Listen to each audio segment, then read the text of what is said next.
வணக்கம். இந்த வீட்ல புல்லு பூச்சிக்கு கூட தைரியம் வந்துருது சில பேர பார்த்தா அப்டின்னா, அது கண்டிப்பா ராணாவ தான் சொல்லணும். ஏன்னா, இந்த பிக் பாஸ் ஹவுஸ்ல உள்ள எல்லாருமே, ஆல்மோஸ்ட் எல்லாருமே அப்டின்னு சொல்லலாம். ராணாவ தன்னோட லெவலுக்கு ஈக்குவலா இல்லாத ஒரு ஆளா தான் பார்க்குறாங்க. அத சொல்றதுக்கான காரணம் என்னன்னா, அவங்க அவர ட்ரீட் பண்ற விதமாகட்டும், அவர்ட்ட பேசுற விதமாகட்டும், தாங்க என்னமோ ஒரு மேலான ஒரு இடத்துல இருக்கிற மாரியும், இன்னொரு இடத்துல அவர் வந்து ரொம்ப கீழ இருக்கிற மாரியும் ஒரு மாரி பார்க்குறது. அதுக்கப்புறம் அ நாலேட்ஜ்ன்னு வந்துட்டா, அவர் நம்பளோட வந்து ரொம்ப கீழ இருக்கிறாருன்னு பார்க்குறது. இன்னொரு பக்கம் இன்டெலிஜென்ஸ்ன்னு வந்தா, அவர் நம்மளோட கீழ இருக்காரு. ஸ்மார்ட்னஸ்ன்னு வந்துட்டா, அவர் நம்மளோட கீழ இருக்காரு அப்படின்னு. உள்ளார உள்ளவங்க நெறைய பேர் பேசுற ஆட்டிட்யூட்ல அது ரொம்ப வெளிப்படையா தெரியுது.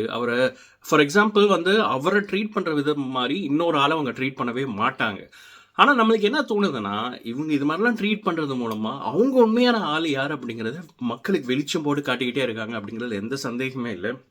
ஃபார் எக்ஸாம்பிள் ரயன் வந்து என்னதான் அவர் வந்து ஜாக்லினுக்கும் இன்னொரு பக்கம் சௌந்தர்யாவுக்கும் சொம்பு தூக்கிட்டு இருந்தாலும், அவருக்கு மனசுல நெனப்பு நம்ம வந்து ராணாவோட ஃபார் பெட்டர். ராணவ் இங்க இருக்க தகுதியே இல்ல அப்படின்னு. இன்னொரு பக்கம் ஜெஃப்ரிக்கும் அதே நெனப்பு தான். ராணவுக்கு வந்து சுத்தமா மூளையே கிடையாது அப்படிங்கிற மாரி. ஜாக்லின் சொல்லவே தேவையில்ல. பார்த்தாவே பிடிக்காது. இன்னொரு பக்கம் சௌந்தர்யா பக்கத்துல வந்தாவே பிடிக்காது. உங்களோட விசினிட்டில இருந்தாவே பிடிக்காது அப்படிங்கிற மாரி தான். ஆனா, இப்ப சமீபமா 2, 3 நாட்களா என்ன நடக்குது அப்படின்னு பார்த்தீங்கன்னா, ராணா இதுவரைக்கும் பெருசா பதில் குடுக்காம இருந்தாரு. இப்பலாம் பதில் குடுக்க ஆரம்பிச்சுட்டாரு. இன்னைக்கு கூட ஒரு செமையான விஷயம் நடந்தது. அதாவது இவங்க எல்லாருமே சொல்றாங்க. யாரு பெஸ்ட் பெர்ஃபார்மர் அப்படிங்கும்போது சௌந்தர்யா அண்ட் ஜாக்லின தான் சொல்றாங்க. மத்தவங்க சொல்லும்போதெல்லாம் வலிக்காத சௌந்தர்யாக்கு, இவர் சொன்னோனே சொந்தமா மூளை யூஸ் பண்ணி பேசு, அடுத்தவங்கள பார்த்து காப்பி அடிக்காத அப்படிங்கிற மாரி சொல்றாங்க.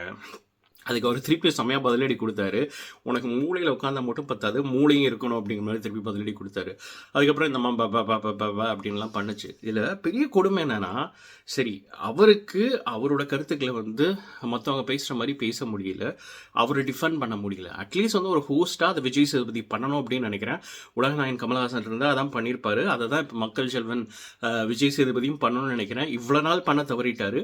அட்லீஸ்ட் இப்பனாச்சும் அங்க நடக்கிற அந்த புல்லிங்க சைலண்டா எவ்ரிடே நடக்கிற புல்லிங்க ஸ்டாப் பண்ணி, இதுக்கு ஒரு முற்றுப்புள்ளி வைக்கணும் அப்படின்னு நெனைக்கிறேன். ஒரு சக மனுஷன மதிக்க கத்துக்கணும் அப்படின்னு நெனைக்கிறேன். அங்க உள்ள நெறைய பேரு, இப்ப ஷோல ஈக்குவலா உள்ள ஒரு ஆளையே இப்படி ட்ரீட் பண்றாங்கன்னா, அவங்களுக்கு கீழ உள்ளவங்கள எப்படி ட்ரீட் பண்ணுவாங்க அப்படிங்கிற ஒரு எண்ணத்த தான் ஏற்படுத்துது.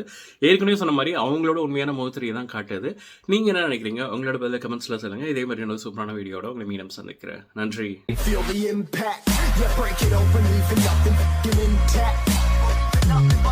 Hey yo, you've been hacked. This safe hard in, but I found it, homie, been cracked.